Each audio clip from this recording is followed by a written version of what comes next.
Left-Wing Kingz. Listen, think, act, repeat. No matter what the subject of the question was during this debate, it seemed that Donny always retreated back to his safe space, which is immigration. So, Ace, why did Trump continue to go back to immigration, and what do you think about Harris's response to his, to his statements about immigration? Well, I mean, the GOP feels their safe spot in their win on the election is talking about the border and talking about immigration. They've been doing it for the longest. And I'll continue to say that immigration is, it's the softball of politics. Like any party can always point toward immigration and talk about it and talk about the problems at the border. They've been there. And Biden's had his issues there and done some things, but I don't think it's as insignificant as any other people. A lot of things that he did, he inherited from the Trump administration anyway, and vice versa. Trump inherited things from Obama. So he went back there because it's the easiest place to go on any political situation to kind of cover. Now, Kamala came back with it good because when they came out with the bipartisan bill that they were going to pass, Trump went out of his way to crush that bill so he could be able to campaign on immigration. He did that purposely. And that was her comeback, was like, look, we had a bill. Mm-hmm. It was passed by two conservatives. Yeah, It's probably the most conservative bill that we've had here in years. And you went out of your way to crush it. You know what I'm saying? So it's just ironic that the one person that talks about, hey, immigration is a problem, blah, blah, blah, went out of his way to make sure that it remained a problem. You know what I'm saying? And that's how she pointed that out in the debate. And we've all kind of known that. But that's why he kept going back there, because it's the easiest thing to go back. Every president always has an immigration problem. Yeah. Definitely, it's a core appeal to his base. We know that. Yeah. They're very concerned about the security. And I'm not saying that immigration is not an issue. I do agree with there is a problem there. But just to say that's our biggest problem, no, I honestly do not feel that. Again, I don't live at the border, but I've been and seen, pictures and things that have happened. And like you said, it's been a core problem for years from past presidents. Also, it's a polarizing and mobilizing issue. He wants his turnout, his base. They are afraid of black and browns, and anything that doesn't look like the norm to them, as far as an American, is a concern. And that's what we need to kind of dig deep and really reflect, like, why are we so concerned about other people coming here that may not look like what people used to look like? You know what I mean? That's what I think is a bigger concern. Again, that's my humble opinion on that. And definitely deflecting, definitely deflecting on the other issues, women's rights. Okay, I'm a woman and we have kids, and it may not impact me, but think about your children and them coming up and them having choice. And we all talk about how people like to have choices. Well, you're limiting those, and limiting specifically to one gender, not men, for women. Also, healthcare is an issue. Again, the COVID-19, we can talk about COVID all day, because we are seeing basically the consequences of not dealing with it correctly, whether it's unemployment, whether it's our inflation. A lot of these things stem, if we go back to the root cause, would have been from when we were dealing with COVID and how we, as far as addressed it, or how it wasn't addressed. And our leader in charge at that time was 2019. It was Trump. So we can say what we want, but we're in a lot of the situations that we're in for things that have happened in our past, and we know who was leading us then. Well, let's break it down when it comes to immigration. We know that's code for black and brown people. When he's talking about Springfield, Ohio, and they're eating the dogs and cats, and they're eating the pets, he's talking about Haitian migrants, black people, that are in that city, that small town, and they knew they can center on that town because it's a small town, predominantly white.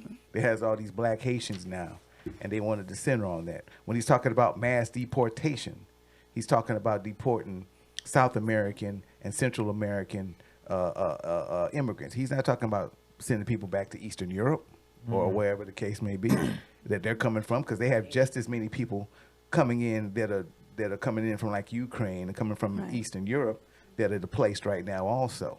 Yeah. And they're coming through the border, if you want to call it that. They might be flying over, but they're landing in Ellis Island or wherever the hell they land in New York or wherever right now, and they're coming through. But we're not even talking about that. We're talking about southern border problems. He's talking about mass deportation, and he doesn't even have a clear plan on that. I told one of my co-workers who happens to be Hispanic, how do you know he ain't gonna knock on your door, on one of your relatives' door? They ain't got that outline. You know what I'm saying? I said, when Nazi Germany did mass deportations and all that stuff, which led to concentration camps, which led to the Holocaust, they went out there trying to pick who was good and who was not good as a Jew. They pulled up all the Jews. Some of them were educated and the whole 9 yards. They didn't pick and choose. They just went and got all of them. Because how do you choose through a people? You know, how do you make that significance? And nobody's figured that out yet. Right. So, yeah, when they start talking immigration, it starts getting scary. You know what I'm saying? And people need to start realizing that. Yeah. Well, I mean, the only thing that I wanted to say was Peter Milton brought up a good point online. He said, given the fact that Trump's wife is an immigrant, isn't it possible that, you know, he bought her? Like she, you know, the one of the little mail order brides? You already know what I said. And yes, Peter, me and you and Peter, we're friends. You must be my family, Peter. I said the same thing. I was like, she's an immigrant, right? And I'm thinking, and she's beautiful. I think she's a very attractive woman. And I look at him and I'm like, they don't match. What happened there? Sorry. I mean, it is what it is, kind of thing. And now her family is here. And I'm thinking, what did you sell in order to get here? And she might have done that. She might have been looking out for her family. I don't know. Again, this is my opinion. Okay, I will stress that. You can't fact check me. I'm telling you it's my opinion now. But it is something that is definitely concerning. The difference between him and Harris, I think Harris comes from a more humanitarian standpoint. You know, there are humans, okay? People, we can say whatever we want. These people are fleeing something.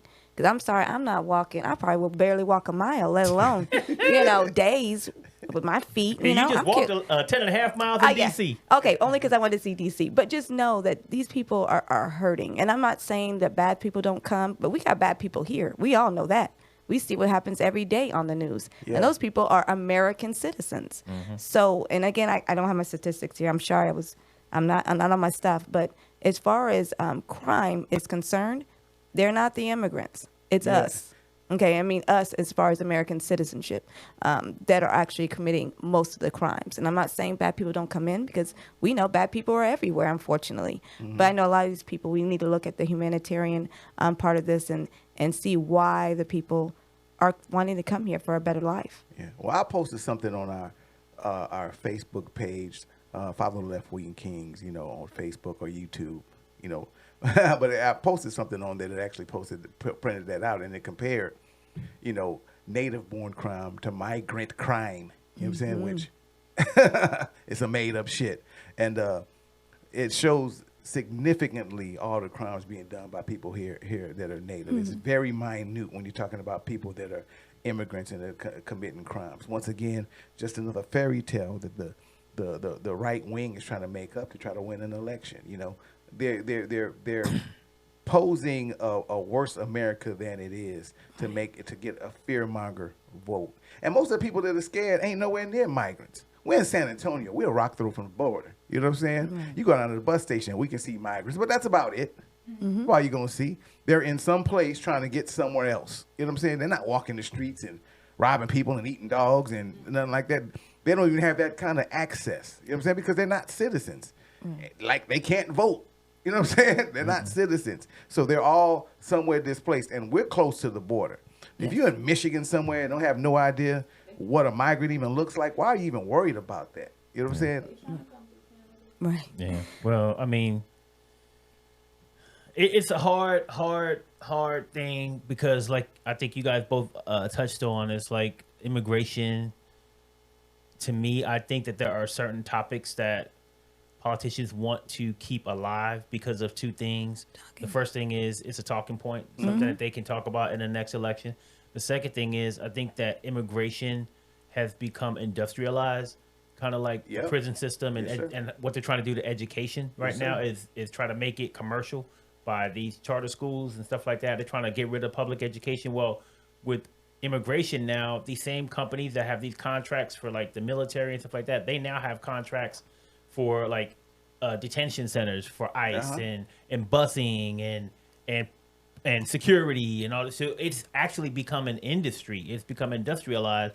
So people don't understand that. They think that it's we got to protect the border. Well, they're trying to put these laws into place so that these companies can make more money off of immigration. So, I mean, that's another thing that they're trying to do. They're trying to control control the narrative by creating a means to bring in income that they can use for lobbyists, so that politicians themselves can get more money. Yeah.